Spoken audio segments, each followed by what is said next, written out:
Well, I mean, a lot like you, Lou, we were disappointed in the pace that, the lack of getting information that we thought was important for us to do our work, to do our oversight work and do our investigations. I mean, remember, it took Rick Grenell to release the transcripts of Clapper and Brennan and Yates and these individuals where we learned that there was never a proper predicate for launching the Trump-Russia investigation. So we've obviously been disappointed in the pace at which we've got information. But you know what? Frankly, I guess we could do worse than Christopher Wray. I don't know that Christopher Wray's spying on anybody like the Comey FBI did. I don't know that they took a dossier, took it to a secret court to spy on the Trump campaign, and then ultimately spied on 4 other American citizens without any proper predicate. So we'll just have to wait and see. What I really hope is that they start to demonstrate some of the actions that will put real substance to this call for unity that we heard from the President Biden yesterday. What do you think the odds of that happening are? Well, I hope he said some good things in his inaugural speech, but I tell you, Lou, it's tough to unify when you're trying to impeach a president who's already left. It's tough to unify when the cancel culture is telling half the population you're not allowed to speak. It's tough to unify when there's a double standard. I mean, one set of rules for President Trump and his family, and one set of rules for Joe Biden and his family. I mean, come on, we know about that story that no one covered in the press last fall. So if Joe Biden would say to the cancel culture, stop it. Let's have a real debate in this country like we're supposed to under our First Amendment, under our Constitution. That would go a long way, but I haven't seen that yet. Oh, actually, you've seen the inverse. You've seen the cancel culture actually rising in strength and voice. You have seen this president accept and obviously implicitly approve of the persecution of the president who is now that preceded him. This is ignorance. This is absurdity. And for the right and for the Republican Party to now behave like rhinos and say, we're just waiting for the lilies and the tulips to spring up from this awfully smelly ground called the swamp in Washington, I think is crazy.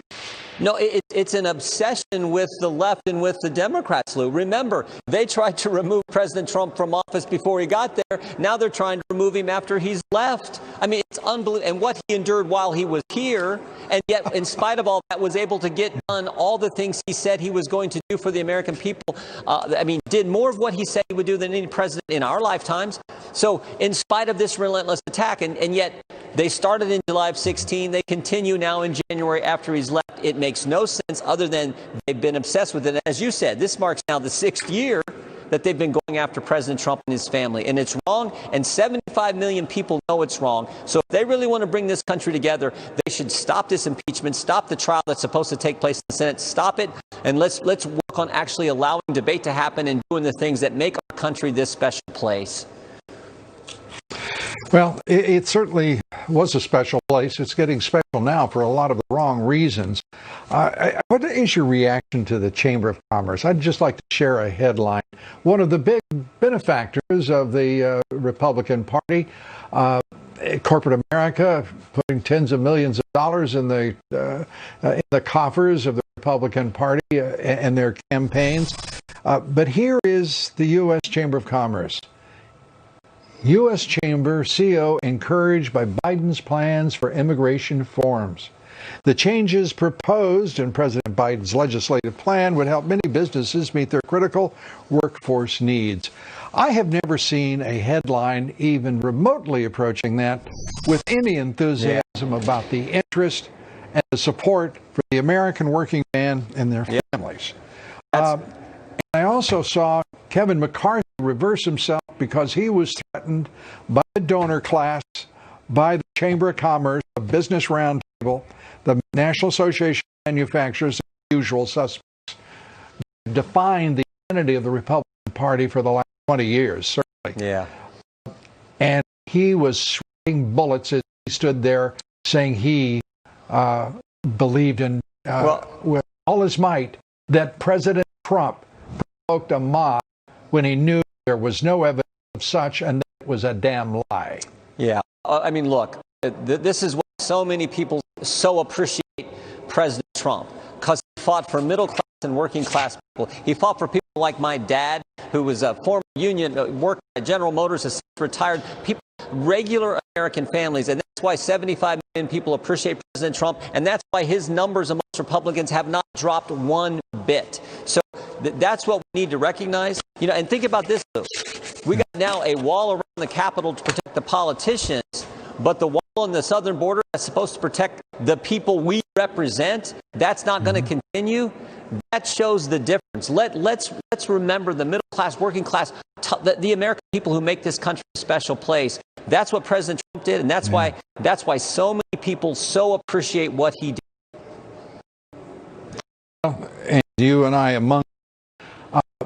I just remember a time, Congressman, in this country we didn't talk about class. We didn't talk about working class. We didn't talk about anything but the middle class, perhaps. But the fact of the matter is, working men and women and their families right now have no representation. This president has made it clear who has his priority, his attention, his interest. President Trump, as you say, stood up for the working man and the family, and working men and women and their families. And it's saying to me that the Republican Party right now doesn't understand the threat he poses, because I think those 74 million Americans, if they continue being insulted by both the leadership of both political parties, they're going to say, "The hell with you," and the Patriot Party will be born, and it will be born with extraordinary strength. And you get the last word. Well, I hope we stay together as the Republican Party with President Trump as the leader of that party. I think that's what's best for the country. You're exactly right. 75 million people don't like the fact that they're impeaching the president after he's left, and they don't like the fact that they're being canceled by the left and not allowed to voice their opinion, make their case, and exercise their free speech rights.